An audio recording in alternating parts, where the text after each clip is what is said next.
Detail చూద్దాం. తెలంగాణ అసెంబ్లీలో CM Revanth Reddy ప్రతిపక్షాలపై నిప్పులు చెరిగారు. తెలంగాణ రాష్ట్రంలో కాంగ్రెస్ ప్రభుత్వం ఏర్పడిన 15 నెలల్లో కేసీఆర్ 2 సార్లు మాత్రమే అసెంబ్లీకి వచ్చారన్నారు. ఎమ్మెల్యేగా కేసీఆర్ 57 లక్షల జీతం తీసుకున్నారన్నారు. ఇక సోషల్ మీడియాలో వల్గర్ కామెంట్స్పై తీవ్ర ఆగ్రహం వ్యక్తం చేశారు. ప్రజా జీవితంలో ఉన్నాం కదా అని ఓపిక పడుతున్నాం, లేదంటే ఒక్కడు బయట తిరగలేడన్నారు. తెలంగాణ అప్పులపై సీఎం రేవంత్ క్లారిటీ ఇచ్చారు. కాంగ్రెస్ ప్రభుత్వం ఏర్పడిన తర్వాత చేసిన అప్పులు 1,58,000 కోట్లని సీఎం స్పష్టతనిచ్చారు. ఢిల్లీకి వెళ్ళినప్పుడల్లా ఢిల్లీకి ఢిల్లీకి పోయినా కలిసిన నరేంద్ర మోడీ గారిని దేశ ప్రధానమంత్రి, ఈ దేశ ప్రధానమంత్రిని గౌరవించే సంస్కృతి నాకున్నది, మీకు లేకపోవచ్చు. మీరు కేసుల కోసం చీకట్లో గెలుచుకుంటూ ఉండొచ్చు, మీరు మీ సంపాదనను కాపాడుకోవడానికి మీరు ఎవరైనా కాళ్ళు పట్టుకోవచ్చు. నాకే ఉంది బాజాప్తా కలిసిన, ఇందులో రాజకీయం ఏముంది అధ్యక్ష? కిషన్ రెడ్డి గారిని 4 సార్లు కలిసినాం, మాట్లాడినాం, 5 సార్లు మాట్లాడినాం. నాకేముంది అధ్యక్ష? ప్రజలు నిర్మలా సీతారామన్ గారిని లేకపోతే అమిత్ షా గారిని అందరినీ కలిసిన అధ్యక్ష. నేను కలవని మంత్రి ఎవరైనా కేంద్రంలో ఉన్నాడా? ఈ తెలంగాణ రాష్ట్రానికి సాధించుకోవాల్సిన అనుమతుల విషయంలో, నిధుల విషయంలో కేంద్రంలో ఉన్న ప్రతి ఒక్కరిని కలిసిన ఇవాళ SLBC ఆనాడు రాజశేఖర రెడ్డి గారు ఉన్నప్పుడు ఫ్లోరైడ్ జిల్లా అయిన నల్గొండ జిల్లాకు 3,60,000 ఎకరాలకు గ్రావిటీతో నీళ్లు ఇవ్వాలని SLBC ఆనాడు 2,000 కోట్లతో ప్రారంభిస్తే ఆనాడు దాదాపుగా 20 పైగా కిలోమీటర్లు ఉమ్మడి రాష్ట్రంలో టన్నెల్ తవ్వుతే, నువ్వు తెలంగాణ వచ్చిన తర్వాత 4 ఏళ్లలో పూర్తి చేయాల్సిన ప్రాజెక్టును 10 ఏళ్ళైనా పూర్తి చేయక 10 కిలోమీటర్లు పక్కన పెట్టి ఈ రోజు శాశ్వతంగా నల్గొండ జిల్లాను ఫ్లోరైడ్లో ముంచి అక్కడి రైతుల చావులకు కారణం నువ్వు.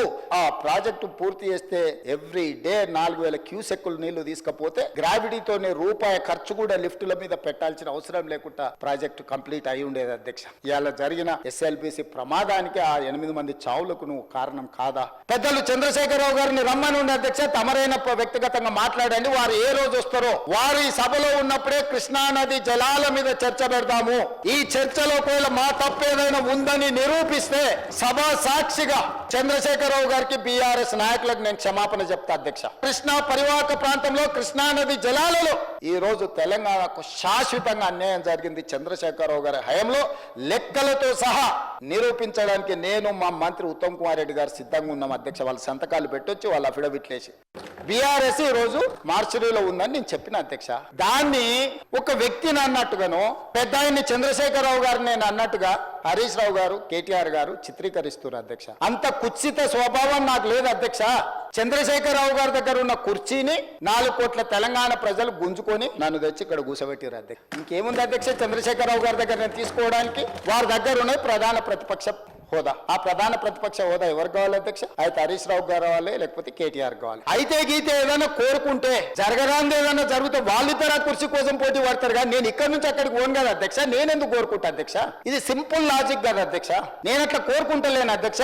100 సంవత్సరాలు ఆయురారోగ్యాలతో చంద్రశేఖరరావు గారు ఉండాలి. వారు ఆ ప్రతిపక్షంలో అట్లనే ఉండాలి, నేను ఇక్కడనే ఉండాలి. వారు సూచనలు చేస్తూనే ఉండాలి, నేను మంచి పరిపాలన అందిస్తూనే ఉండాలి. మా ఆర్థిక మంత్రి గారు మాకు నిధులు అందిస్తూనే ఉండాలి అధ్యక్ష. ఇది మా ఆలోచన అధ్యక్ష. ఇది మా భవిష్యత్ కార్యాచరణ. నేనెందుకు కోరుకుంటా అధ్యక్ష? నాకెందుకు? నిన్న మన సోషల్ మీడియాలో భూభారతి మీరు ధరణి పేరు మీద వేల లక్షల ఎకరాలు కొల్లగొట్టినందుకు, ప్రక్షాళన చేసి భూభారతి తెచ్చినందుకు, పేదల భూములు పేదలకు ఇవ్వాలన్నందుకు నా మీద కోపం ఉంటుంది. దేనికి నా మీద కోపం ఉంటుంది అధ్యక్ష? పేడ్ ఆర్టిస్టులను తెచ్చి పార్టీ ఆఫీసులో పెట్టి వాటిని రికార్డ్ చేసి సోషల్ మీడియాలో పెడితే వాళ్ళ మీద పోలీసులు కేసు కడితే మీకు దుఃఖం వస్తుంది. ఎవరు జర్నలిస్ట్ అని నేను అడగదలుచుకున్న అధ్యక్ష. జర్నలిస్టులని వేదిక మీద నుంచి INPR లేకపోతే DAVP ఆమోదించిన పత్రికలు, ప్రసార సాధనాలు, వాళ్ళు ఇచ్చే ID కార్డులు ఉన్న వాళ్ళు జర్నలిస్టులా? ఎవడు పడితే వాడు ఏదో ఒక ట్యూబ్ పెట్టుకొని మమ్మల్ని రాజ్యంగా అధ్యక్ష. ప్రజా జీవితంలో ఉన్నాం కాబట్టి నిజంగా ఓపిక పడుతున్నాం అధ్యక్ష. రక్తం మరుగుతుంది. ఏంది భాష అది అధ్యక్ష? కుటుంబ సభ్యులను అంతేసి మాటలు అంటుంటే అసలు మీరు మనుషులా అని నేను వాళ్ళని అడగదలుచుకున్నా అధ్యక్ష. మీకు భార్య బిడ్డలు లేరా? తల్లిదండ్రులు లేరా? మీ అమ్మనో, నీ చెల్లినో, నీ భార్యనో ఈ రకంగా మాట్లాడితే నువ్వు ఇంటవా అని నేను అడుగుతున్నా. ట్విట్టర్లో పెట్టినోని, అరెస్టును ఖండించినోని ఏ సంస్కృతిలో ఉన్నారని నేను అడుగుతున్నా అధ్యక్ష. తోడుకలు తీస్తే అధ్యక్ష, ముఖ్యమంత్రిగా చెప్తున్న ఒక్కనొక్కని బట్టలు పదేసి రోడ్డు మీద తిప్పిస్తా అధ్యక్ష. రాజకీయాల ప్రజా జీవితంలో మేము విమర్శించండి, విశ్లేషించండి, మా గురించి మాట్లాడండి. ఆడబిడ్డల గురించి, ఇంట్లో ఉన్న ఆడోళ్ళ గురించి మాట్లాడే సంస్కృతి ఎక్కడి నుంచి వచ్చింది అధ్యక్ష? తెలంగాణ సమాజం ఇదేనా? అప్పుల గురించి ఒక మాట చెప్పాలి అధ్యక్ష. తెలంగాణ వచ్చినాక అప్పులు చేసిరు. మా బట్టి విక్రమార్క విక్రమార్క గారు వైట్ పేపర్ రిలీజ్ చేశారు. 7,71,000 కోట్ల రూపాయల అప్పుల గురించి మాట్లాడారు. అయితే మీరు డిసెంబర్ తర్వాత మీరు చేసిన అప్పులు అందులో కలిపిరు అన్నాడు. 1/12/2023 నాటికి 6,69,257 కోట్లు. అదే విధంగా పెండింగ్ బిల్స్ అంటే ఎంప్లాయీస్ వి, క్యాపిటల్ వర్క్స్ అంటే ఇన్ఫ్రాస్ట్రక్చర్ చేసిన వర్కులు, స్కీమ్స్ 40,154 కోట్లు. Other pending bills SC/ST sub plan backlog payments 1,09,740 కోట్లు. ఇవి మొత్తం కలిపితే చంద్రశేఖరరావు గారు డిసెంబర్ 7, 2023 నాడు అధికారాన్ని బదలాయించిన రోజు 8,19,151 కోటి. ఇది నికరమైన లెక్క. మండలిలో సీఎం రేవంత్ రెడ్డి చిట్చాట్లో ఇంట్రెస్టింగ్ కామెంట్స్ చేశారు. రెండోసారి కూడా తానే సీఎం అవుతారన్నారు. బీఆర్ఎస్ మీద వ్యతిరేకతతోనే ఈసారి గెలిచామన్న సీఎం రేవంత్ ప్రజలు తనను నమ్మి మళ్లీ గెలిపిస్తారన్నారు. ఆ నమ్మకాన్ని నిలబెట్టుకోవడానికి శాయశక్తుల కృషి చేస్తారన్నారు. ఇక ఇచ్చిన హామీలు ప్రతి ఒక్కటి అమలు చేసి ప్రజల వద్దకు వెళ్తానన్నారు సీఎం రేవంత్ రెడ్డి.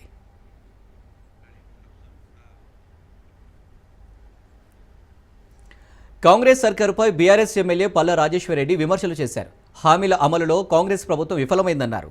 ఏ గ్రామానికైనా వెళితే కరెంటు లేదనో నీళ్లివ్వలేదనో చెబుతారు, కానీ మహిళా జర్నలిస్టుపై ఇప్పటి వరకు ఏ ప్రభుత్వం కేసు పెట్టినా దాఖలాలు లేవని పల్లా ఇండైరెక్ట్గా చెప్పారు. ప్రజాస్వామికంగా ఇంత అహంకారపూరితంగా ఉన్న ప్రభుత్వం మాత్రం ఎక్కడ లేదు అధ్యక్ష. అంతేకాదు అధ్యక్ష, అనుభవం ఏమితో ఇవాళ అత్యంత తక్కువ కాలంలోనే అప్రతిష్ట మూట కట్టుకున్న ప్రభుత్వం ఈ ప్రభుత్వంగా ప్రజలందరూ భావిస్తున్నారు అధ్యక్ష. అంతేకాదు అధ్యక్ష, ఇవాళ అనేక హక్కులను ఎవరన్నా నిజంగా ఈ పని చేయలేదని చెప్పేసి ఎక్కడ ఎవరన్నా అడిగితే, గ్రామాల్లో కరెంట్ రాలేదనో పంట ఎండిపోతుందనో ఎవరైనా జర్నలిస్టులు పోయి అక్కడికి అడిగినట్లయితే ఆ జర్నలిస్టుల మీద కూడా కేసులు పెట్టే, మహిళా జర్నలిస్టుల కేసులు పెట్టే దుస్థితి మాత్రం ఏనాడు ఏ ప్రభుత్వంలో రాలేదు అధ్యక్ష. ఇవాళ ఫీ రియంబర్స్మెంట్ ఏమని అంటే కొట్లాట, సర్పంచులు పెండింగ్ బిల్లులు ఏమంటే కూడా ఇబ్బంది అధ్యక్ష. ప్రజాస్వామిక బీఆర్ఎస్ పై మంత్రి పొన్నం ప్రభాకర్ కౌంటర్ ఇచ్చారు. మహిళా జర్నలిస్టు పెట్టిన వీడియోను చూశాక పల్లా మాట్లాడాలన్నారు పొన్నం. ఆ వీడియోను పల్లా రాజేశ్వరరెడ్డి సమర్థిస్తే అలాంటి వీడియో ఆయనకు వెంటనే రెడీ అవుతుందన్నారు. పల్లా ఫ్రస్ట్రేషన్లో మాట్లాడుతున్నారని పొన్నం అన్నారు. కాంగ్రెస్కు ఏం అనుభవం కావాలని ప్రశ్నించారు. కాంగ్రెస్ పార్టీకి తయారు చేయాలంటే పెద్ద ఇష్యూ కాదు, కానీ అటువంటి వీడియోలు కూడా వీళ్ళు సమర్థిస్తే అంతకంటే వాళ్ళకు ఉండేటువంటి ఎటువంటి విచక్షణ పూర్తిగా ఫ్రస్ట్రేషన్ ఉన్నారో అర్థమవుతుంది. అనుభవం గురించి మాట్లాడుతారు. ఎవరికి అనుభవం లేదు అధ్యక్ష, కాంగ్రెస్ పార్టీకి అనుభవం కావాలా? అనుభవం గురించి మాట్లాడుతూ ఉన్నారు, లేకపోతే పెద్ద అనుభవ రాహిత్యంగా పని జరుగుతుంది అంటున్నారు. 14 సంవత్సరాల మొత్తం అణిచివేతకు గురైనాడు. ఎక్కడ అణిచివేతకు గురైనాడు అధ్యక్ష? ప్రజాస్వామ్యమే లేదని చెప్తా ఉన్నారు 14 సంవత్సరాలు. ఇటువంటి పద్ధతి మాట్లాడితే నేను దయచేసి సభకు సంబంధించి గవర్నర్ గారి ప్రసంగం మీద వారు చెప్పమనండి. వారికి విమర్శించదలుచుకున్నది మేము నెగటివ్ రోడ్లో పోతున్నట్టే మాకే అభ్యంతరం లేదు. గవర్నమెంట్ మేము 14 నెలల్లో మేము ప్రభుత్వం దిశ వేరుగా పోతా ఉన్నది, అవన్నీ మాట్లాడుకోండి. కానీ మాకు జర్నలిస్ట్ అంటే గౌరవం ఉంది. జర్నలిస్టులకు కాంగ్రెస్ పార్టీకి సంబంధించి ఎన్నడూ కూడా మేము అట్లా సొంత పత్రికలు సొంత టీవీలు పెట్టుకోవాలని ప్రయత్నం ఎన్నడూ చేయలేము. మేము జర్నలిస్టుల మీద విశ్వాసం అనేది మంచి రాయాలి, చెడుగు రాయాలని. ఇక అంత పూర్తిగా భాష మరందరికీ ఒకసారి వీడియో చూస్తే ఆ భాషను ఎవరు వ్యక్తిగతంగా ఎవరి గురించి మాట్లాడుతున్నారు ఆ భాషను చూసినట్టయితే మేము సమర్థిస్తే సభ్యులు జర్నలిస్టుకు మద్దతుగా మాట్లాడినప్పుడు మాట ఉపసంహరించుకోమని చెప్పుకోరు.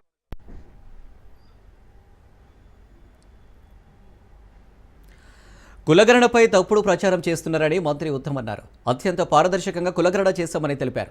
బీఆర్ఎస్ నేతలు కులగణనపై అవాస్తవాలు మాట్లాడుతున్నారని ధ్వజమెత్తారు. ఆ అంకెలపై కొన్ని అనుమానాలు వ్యక్తం చేశారు. చాలా స్పష్టంగా చెప్తున్నా, నేను ఆ కేబినెట్ సబ్ కమిటీ చైర్మన్ గా తెలంగాణ చరిత్రలో గాని ఉమ్మడి ఆంధ్రప్రదేశ్ చరిత్రలో గాని ఇంత సైంటిఫిక్ గా లాజికల్ గా రాషనల్ గా ఏ కులగణన జరగలేదు అని చెప్పి మనం చేస్తున్నాం. భారతదేశానికి స్వాతంత్ర్యం రాకముందు 1931లో జరిగిన బీసీ క్యాస్ట్ సెన్సస్ తర్వాత తప్పనిసరి పెడతాం 1931లో జరిగిన క్యాస్ట్ సెన్సస్ తర్వాత క్యాస్ట్ సెన్సస్ చేసి ప్రకటించిన ఘనత మా కాంగ్రెస్ ప్రభుత్వానికి దక్కిందని మనం చేస్తాం.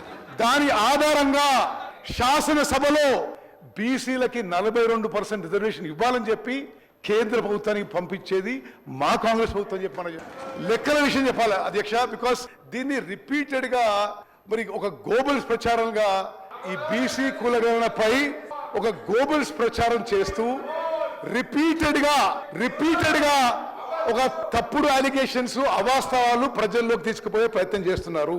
స్వతంత్ర భారతదేశంలో ఏ రాష్ట్రంలో ఎక్కడ జరగని విధంగా ఏ కేంద్ర ప్రభుత్వం ఏ రాష్ట్ర ప్రభుత్వం చేయని విధంగా మేము 1,04,000 మంది ప్రభుత్వ ఉద్యోగస్తులని 50 రోజుల పాటు డెడికేటెడ్గా ఈ పని మీద పెట్టి చాలా చాలా సిన్సియర్గా కమిటెడ్గా ఈ ప్రభుత్వం బీసీ కులగణన, BC caste census, socio economic survey చేసిన విషయం తెలంగాణ అసెంబ్లీలో జగదీష్ రెడ్డి సస్పెన్షన్పై రగడ రాజుకుంది. జగదీష్ రెడ్డిపై సస్పెన్షన్ ఎత్తివేయాలని స్పీకర్ను బీఆర్ఎస్ ఎమ్మెల్యేలు కోరారు. స్పీకర్ పట్ల జగదీష్ రెడ్డికి గౌరవం ఉందని హరీష్ రావు అన్నారు. స్పీకర్తో జగదీష్ రెడ్డి అమర్యాదగా ప్రవర్తించలేదని, ఏకవచనంతో మాట్లాడలేదని తెలిపారు. సస్పెన్షన్ విషయంలో పునఃపరిశీలించాలని విజ్ఞప్తి చేశారు. బీఆర్ఎస్ పార్టీ శాసనసభ్యులు జగదీష్ రెడ్డి గారిని సస్పెండ్ చేసిన విషయం మనందరికీ తెలిసిందే. దాని విషయంలో దయచేసి మీరు పునఃపరిశీలించి జగదీష్ రెడ్డి గారిపై పెట్టిన సస్పెన్షన్ను ఎత్తివేయాలని చెప్పి అప్పీల్ చేస్తా ఉన్నాం. జగదీష్ రెడ్డి గారు ఎక్కడ కూడా మీ పట్ల అమర్యాదగా కానీ ఏకవచనాన్ని కానీ సంబోధించలేదు. మీరంటే మా అందరికీ కూడా ఎంతో గౌరవం. మా నాయకులు కేసీఆర్ గారు కూడా మీ ఎన్నిక జరిగినప్పుడు ఏకగ్రీవంగా మీ ఎన్నికకు సహకరించినటువంటి party BRS party.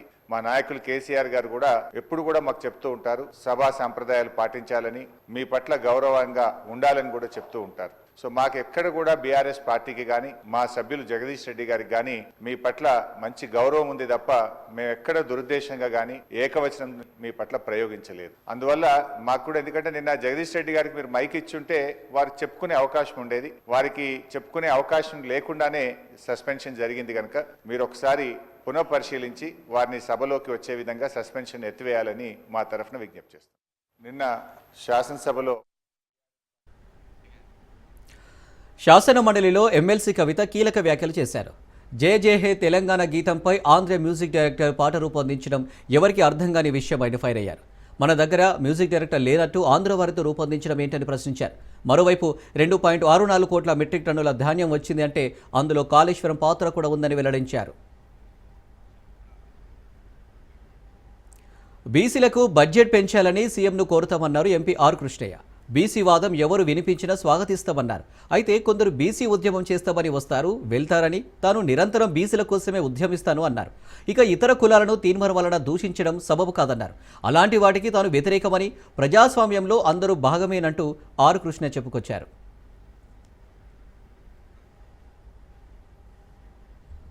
BJP గోషమాలి MLA Raja Singh సంచలన వ్యాఖ్యలు చేశారు.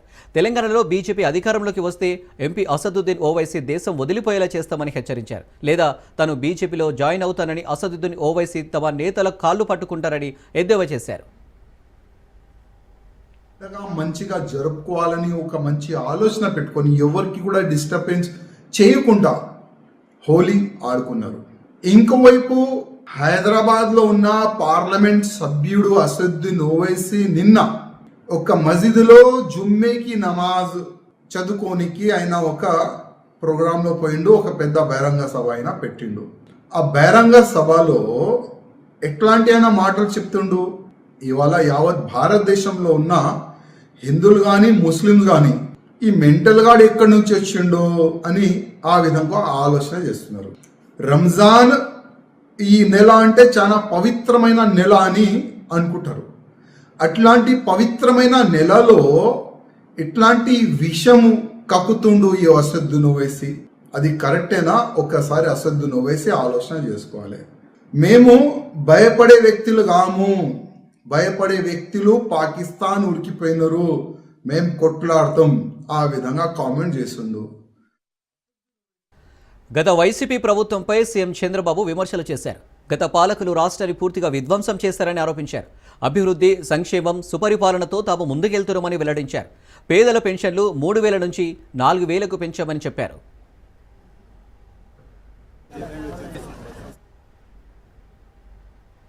మళ్ళీ భారతదేశంలో రాబోయే 23 సంవత్సరాల్లో నెంబర్ 1 స్టేట్ గా తయారు చేసే బాధ్యత తెలుగుదేశం ప్రభుత్వాన్ని. దానికి ఏ విధంగా ఫౌండేషన్ వేయాలని వేస్తాం. చాలా పగడ్బందీగా కార్యక్రమాలు చేపడతాను. Thank you. తీసుకుంటాను మా కాగితాలు ఇద్దరు. మీరు కూడా ఆర్థిక పరిస్థితులు కూడా ఈ రాష్ట్రంలో ఎట్టున్నాయంటే 10 లక్షల కోట్ల రూపాయల అప్పు, దానికి వడ్డీ కట్టాలి, అప్పు తీర్చాలి, సంపాదించాలి, మీ కష్టాలు తీర్చాలి.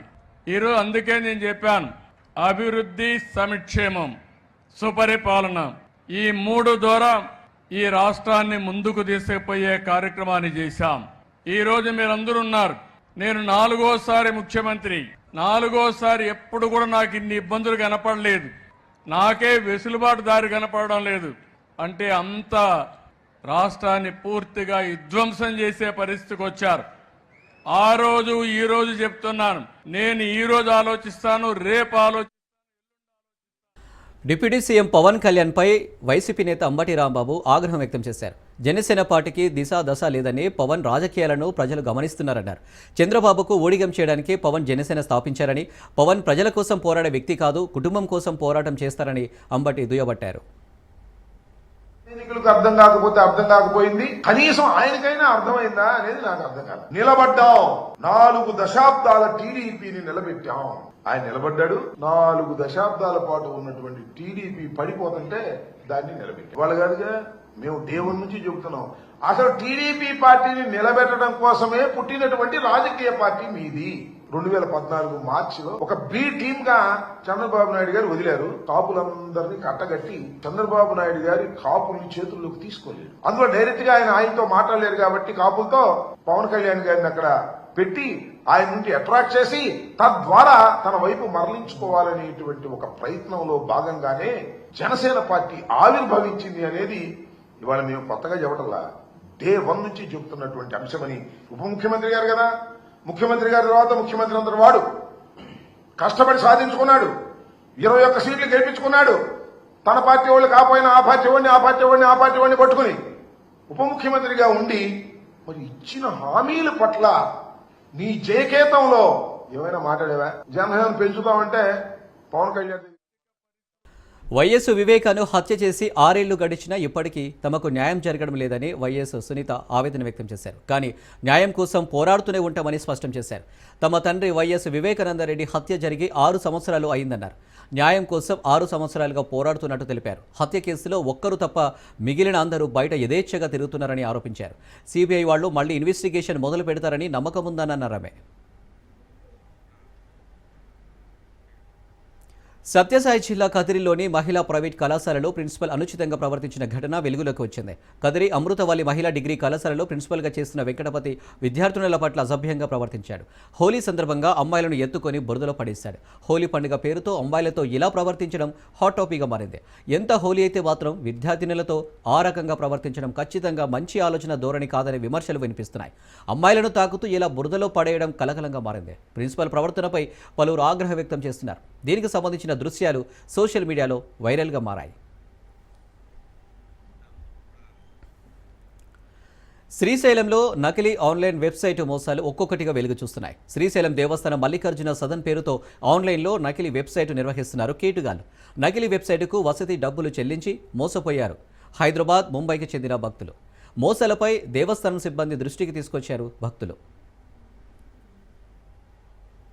రూమ్ డీటెయిల్స్ కోసం వాళ్ళు రూమ్ డీటెయిల్స్ ఏమీ లేవని, రూమ్ డీటెయిల్స్ గురించి కాదని వాళ్ళు కాంటాక్ట్ అవ్వకుండా అవాయిడ్ చేసుకుంటూ మాకు తెలియదు ఇదంతా ఫ్రాడ్ అని చెప్తున్నాను. సో దీని గురించి అధికారులే ఏదైనా చూసి మాలాగా ఇంకెవరో మోసపోకుండా చూడాలని చెప్పేసి.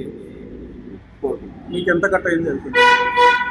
నాకు ఫస్ట్ 3500 పే చేయమన్నారు. నేను 3500 పే చేశాను. చేసిన తర్వాత ఇది బ్లాక్ అయిపోయింది, రూమ్ అవ్వట్లేదు. మళ్ళీ ఇంకో 3500. My name is Ashish Vanjara and I am from Mumbai. Along with me, my sister and my mother, we planned a trip to Srisalam. So we came yesterday at Hyderabad, and from Hyderabad, early morning yesterday, I was trying to search for a accommodation close to the temple. So I was told that Mallikarjun Sadan is around 200 meters from the temple. So I was tempted to book this Mallikarjun Sadan. So I inquired regarding the room charges. I was told that the room charges will be 1750 for AC.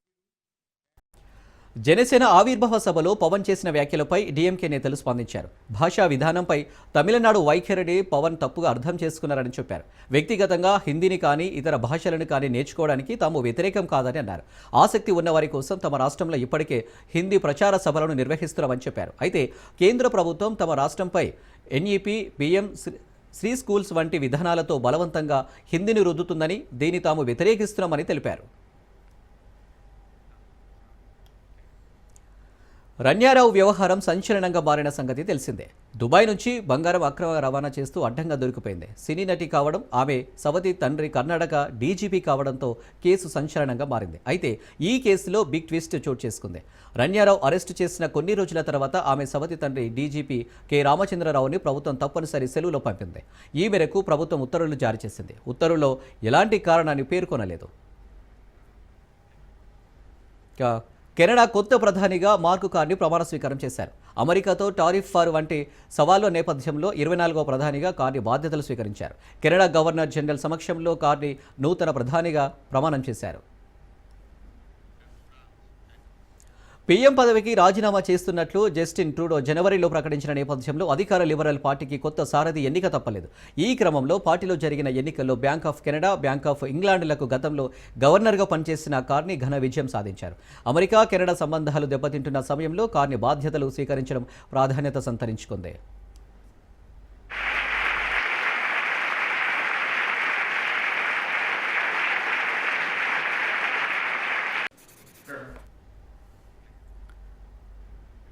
అంతరిక్ష కేంద్రంలోనే చిక్కుకుపోయిన భారత సంతతి వ్యోమగామి Sunitha Williams త్వరలోనే భూమి మీద కాలుమోపే దిశగా అడుగులు పడ్డాయి. నాసా, స్పేస్ ఎక్స్లు తాజాగా క్రూ-10 మిషన్ను చేపట్టాయి. 4 వ్యోమగాములతో కూడిన ఫాల్కన్ 9 కెనడీ స్పేస్ సెంటర్ నుంచి నింగిలోకి దూసుకెళ్లింది. దాదాపు 9 నెలలుగా సునీత విలియమ్స్, బష్ విల్మోర్ అంతరిక్ష కేంద్రంలోనే ఉంటున్నారు. వారిని భూమిపైకి తీసుకొచ్చేందుకు 3 రోజుల క్రితం క్రూ-10 మిషన్ను చేపట్టేందుకు అన్ని ఏర్పాట్లు చేశారు. అయితే చివరి నిమిషంలో సాంకేతిక కారణాలతో ఆ ప్రయోగాన్ని నిలిపివేశారు. తాజాగా వారిని తీసుకొచ్చేందుకు మళ్లీ ప్రయోగం చేపట్టారు. డ్రాగన్ క్యాప్సూల్లో ఐఎస్ఎస్కు వెళ్లిన వారిలో Anne McClain, Nichole Ayers, Takuya Onishi, Kirill Peskov వ్యోమగాములు ఉన్నారు. 2024 జూన్ 5న ప్రయోగించిన బోయింగ్ వ్యోమనౌక స్టార్లైనర్లో ఐఎస్ఎస్కు సునీత విలియమ్స్, బచ్ విల్మోర్లు చేరుకున్నారు. స్టార్లైనర్లో సమస్యలు తలెత్తడంతో వారు లేకుండానే అది భూమిపైకి చేరింది. దీంతో వారిని తీసుకురావడానికి పలు అవాంతరాల దాదాపు 9 నెలల తర్వాత 4 వ్యోమగాములను ఐఎస్ఎస్కు పంపించారు.